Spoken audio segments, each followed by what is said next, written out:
Maintenant, Pierre-Carl Péladeau n'a pas réussi à prendre le contrôle du conseil d'administration de Transat. Sans plan précis, il n'a pas récolté assez d'appui à l'Assemblée annuelle. L'homme d'affaires est le deuxième actionnaire en importance du transporteur aérien. Le PDG de Québecor souhaitait en fait redresser les finances de l'entreprise endettée. Les autres actionnaires ont plutôt rejeté les candidatures d'administrateurs soumis par M. Péladeau, en plus de voter en faveur du plan de la direction, soit de réduire la taille du CA de 8 membres au lieu de 11. Et justement, je vais poursuivre la discussion avec notre collaborateur Alain Reyes. Bonsoir, Alain. Salut, Sabrina. Donc là, Pierre-Carl Péladeau, juste pour qu'on essaie de comprendre, en fait, Pierre-Carl Péladeau voulait prendre, entre guillemets, le contrôle, en fait, du conseil d'administration de Transat? Oui, tout à fait. Il a 9,5 des actions qui lui appartiennent, mais il voulait prendre le contrôle parce qu'il considère que Air Transat est mal géré, qu'ils ont mal négocié leur dette avec le gouvernement fédéral.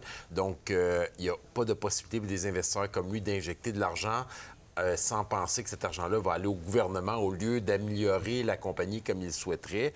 Donc, il cherche par tous les moyens. Sa deuxième tentative, il ne semble pas avoir fini parce qu'il dit qu'il y aura d'autres marges qui s'en viennent. Il veut continuer. Donc, c'est vraiment une tentative très hostile.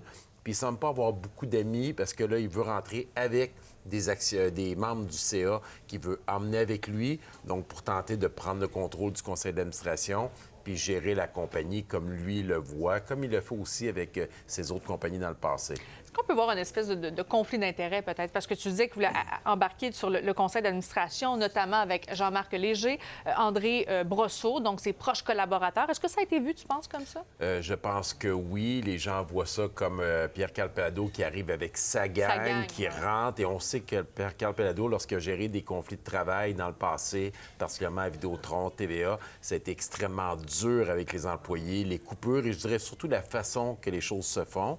Donc, ils voient ça, eux autres, comme quelqu'un qui vient chambarder les choses.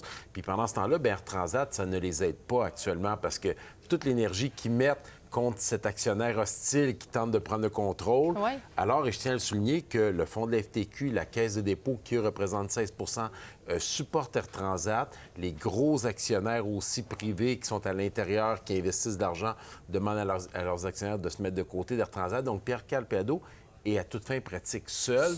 Avec ses deux alliés qui veulent rentrer dans le conseil d'administration. Ouais. Mais là, c'est quoi la suite pour Transat? Parce qu'on sait qu'il y avait des difficultés quand même financières. On sentait dans les exercices financiers que ça avait remonté quand même un petit peu. On peut s'attendre à quoi, là? Oui, bon, d'après les chiffres qui sont sortis hier, parce qu'ils sont ensemble en ce moment pour leur bilan annuel, ils ont fait plus d'argent, leur dette a diminué. Naturellement, elle est plus élevée si on prend le comparatif avec Air Canada actuellement. Donc, le défi est quand même immense pour Air Transat. Ça reste un fleuron au Québec.